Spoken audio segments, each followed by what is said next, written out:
माना हरि गोविंद हो। आज हम हरे श्रीमद् भागवतम के आज प्रथम स्कंद का पेज 32 पढ़ेंगे। श्री कृष्ण के विषय में सुनने के इच्छुक महाराज परीक्षित ने एक बार पुनः ऋषियों को संबोधित किया। आपका जीवन सदैव दूसरों के कल्याणार्थ रत रहता है और इसलिए आप यहाँ एकत्र हुए हैं। कृपया आप मुझे बताइए कि प्रत्येक परिस्थिति में मनुष्य का सर्वोच्च कर्तव्य क्या है और विशेष रूप से उस व्यक्ति का जो मरणासन है। महाराज परीक्षित भली भांति परिचित थे कि भगवान श्री कृष्ण की भक्ति ही प्रत्येक जीव का सनातन धर्म है, परंतु वे समस्त ऋषियों मुनियों के मुखारविंद से इसकी पुष्टि सुनना चाहते थे, जिससे वे निर्विरोध रूप से इसका पालन कर पाएं।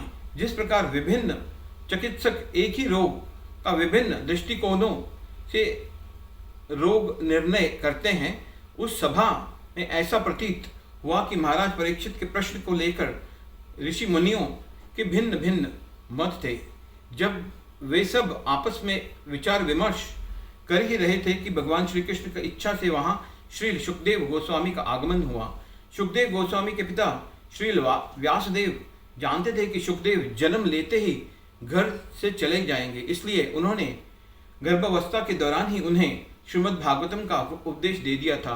श्रीमद् भागवतम संपूर्ण वैदिक वाङ्मय का परिपक्व फल है और चूंकि सुखदेव गोस्वामी समस्त भौतिक इच्छाओं से मुक्त थे, श्री व्यासदेव ने इसका ज्ञान देने के लिए उनका ही चुनाव किया। जन्म लेते ही सुखदेव गोस्वामी ने अपने घर का त्याग कर दिया था। बिना किसी संस्कारों की परवाह किए हुए तुरंत वन की ओर निकल पड़े। उनसे विरह की भावनाओं से पीड़ित व्यासदेव उनका पीछा करने लगे। व्याकुल अवस्था में व्यासदेव चिल्ला रहे थे, हे पुत्र ठहरो, परंतु प्रत्युत्तर में उन्हें केवल वृक्षों से टकराकर आई प्रतिध्वनि ही सुनने को मिली।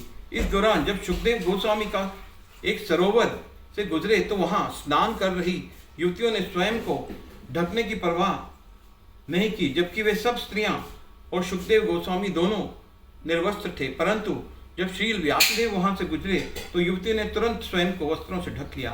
व्यासदेव द्वारा इसका कारण पूछे जाने पर युवतियों ने कहा, जब आपके पुत्र ने हमें देखा तो उनकी दृष्टि में स्त्री पुरुष का भेद नहीं था। वे स्त्री पुरुष के बीच पाए जाने वाले भौतिक आकर्षण से परे थे, परंतु आपकी दृष्टि में अभी भी वह भेद है। ब्रह्म वैवर्त पुराण में वर्णन आता है कि श्री व्यासदेव ने जाबाली की पुत्री से विवाह किया था। दोनों ने मिलकर अनेक वर्ष तपस्या की और तत्पश्चात व्यासदेव ने अपनी पत्नी के घर से एक शिशु को स्थापित किया।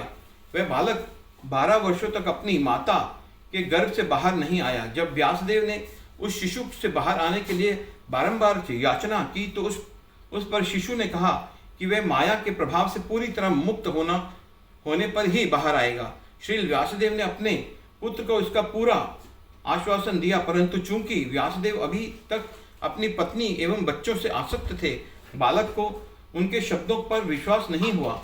अपनी इस समस्या को लेकर व्यासदेव द्वारका पहुंचे और श्री कृष्ण से सारा वृतांत कह सुनाया। व्यासदेव के निवेदन पर भगवान श्री कृष्ण उनकी कुटिया में आए और बालक को पूरा आश्वासन दिया कि वह कभी माया के गुणों से प्रभावित नहीं होगा। ये सुनकर सुखदेव गोस्वामी गर्भ से बाहर आए और एक परिव्रजकाचार्य सन्यासी की भांति तुरंत घर से निकल पड़े। जब उद्विग्न होकर व्यासदेव सुखदेव गोस्वामी का पीछा कर रहे थे तो सुखदेव ने हूबहू अपने जैसे एक सुखदेव का निर्माण किया।